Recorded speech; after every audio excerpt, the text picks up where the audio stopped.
Dobro jutro iz Mariborskega nabrežja, ura je 6, tukaj Valentin Rozman in danes bom govoril o dopuščanju. V naslednjih nekaj dnevih bom govoril o različnih besedah, zato da jih bom definiral, da bomo imeli vsi skupaj enotno razumevanje, kaj določena beseda pomeni, in razumevanje definicij vseh teh besed je zelo pomembno za nadaljnji proces osvobajanja od neželenih oziroma škodljivih miselnih struktur in vedenjskih vzorcev. Torej, kaj je dopuščanje?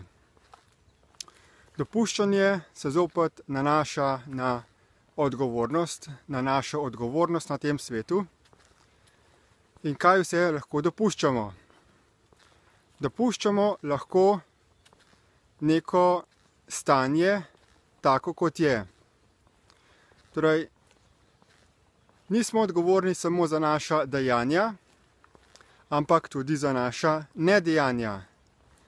Kajti vsakič, ko se v vsakem trenutku odločamo za nekaj, se lahko odločamo, da stvari pustimo takšne, kot so, ali pa, da si rečemo, ne, te stvari pa ne bom dopuščal in se podamo na pot v aktivnost spreminjanja teh razmer na svetu.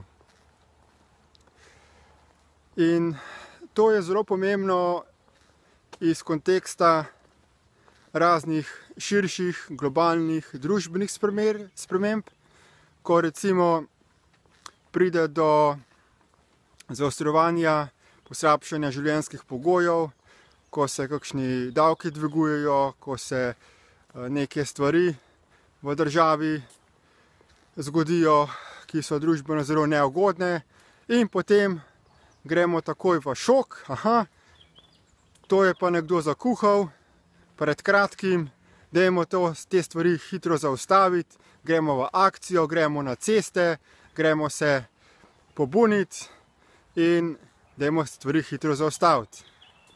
In potem krivimo določene ljudi, da so odgovorni za te stvari in zvračamo vso krivdo in jezo in sovraštvo na njih, brez da bi se zavedali, da smo mi tisti, ki smo odgovorni za to, da se je to zgodilo.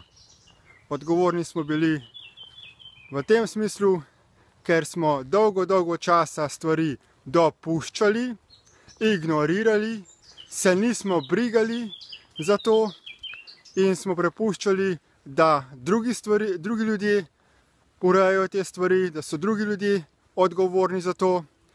Mi pa smo takrat bili v stanju ignoriranja določenih dogodkov in sedaj smo potem šokirani, pa se delamo žrtev, smo postali žrtve in se pretvarjamo, da dokler ni stvar se prelila čez rob, da do takrat nam ni potrebno storiti ničesar. Ampak resnica je drugačna, kajti v vsakem trenutku smo odgovorni za čisto vse, kar se dogaja na tem svetu. In če se ne brigamo za stvari in nam je mar samo za naše lastno življenje, za naš majhen svet, naše zelo omejenega področja zaznave, potem se slepimo, potem lažemo sami sebi. In pa dopuščanje je tudi v kontekstu našega notranjega doživljanja. Kajti v vsakem trenutku se tudi odločamo, kaj bomo doživeli znotraj nas. Kaj lahko torej dopuščamo v naši notranjosti? V osnovi so to misli, potem so to čustva, potem so to besede in naposled so to dejanja.